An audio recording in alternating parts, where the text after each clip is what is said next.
Je me fais emmerder par une troupe de gars, ils étaient 5-6, que des Arabes, qui me bloquent, c'était rue de Clignancourt.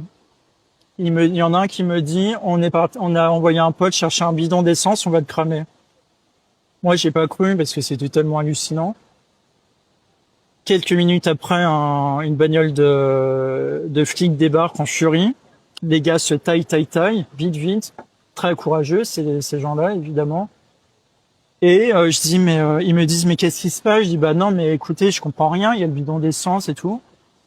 Comment vous avez su? Bah, on a reçu un appel, il y a quelqu'un qui nous a dit qu'il y avait un truc pas clair. Je ne sais pas qui appeler. J'ai jamais su. Donc quelqu'un a entendu ce qui se tramait, donc ça j'ai une Il y a chance un de ange fou. gardien là. Parce que franchement, je sais pas jusqu'à là. Et bref, ce soir-là, j'ai un anniversaire, j'ai un cafard épouvantable.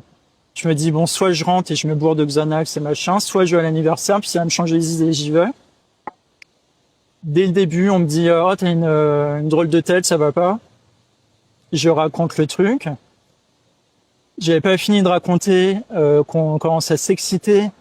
Putain, mais voyez ce que c'est, si c'est le RN qui passe et tout, ces saloperies de fachos, ils vont trouver tous les PD, tous les Arabes, tous les machins, tous les trucs pour les tabasser et tout ça. Et moi, naïvement, je dis, ah non, mais c'était pas du tout des skinheads ou je sais pas quoi de droite, c'était que des Arabes. Un blanc immaculé.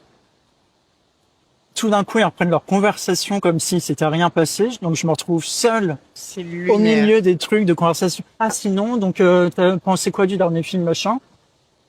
Et tout d'un coup, il y a la nana chez qui on était qui me dit, je pense c'est mieux que tu partes. Mais attendez, je pense c'est mieux que tu partes. Pourquoi? Je sais pas, j'ai pas trop aimé ton discours de facho. Et je dis de facho? Mais qu'est-ce que j'ai dit? Bah, tes sous-entendus, tes amalgames et tout, ça veut dire quoi? Et là, ils se sont tous acharnés sur moi en me disant nazi, Éric Zemmour, facho, machin, nanana. Ils m'ont limite jeté à la porte, dans le sens, c'était pas physiquement, mais ils m'ont tellement mis la pression pour que je me barre, que je me suis retrouvé à la porte à 1h du mat, au fin fond du 13e et tout ça. J'ai pas compris ce qui se passait, je suis rentré, j'ai bugué, je suis resté stone pendant 2 jours. Et là, j'ai commencé à me réveiller. Et c'est de ce moment-là où j'ai commencé à m'occuper de regarder un peu c'est quoi à la gauche, c'est quoi à la droite.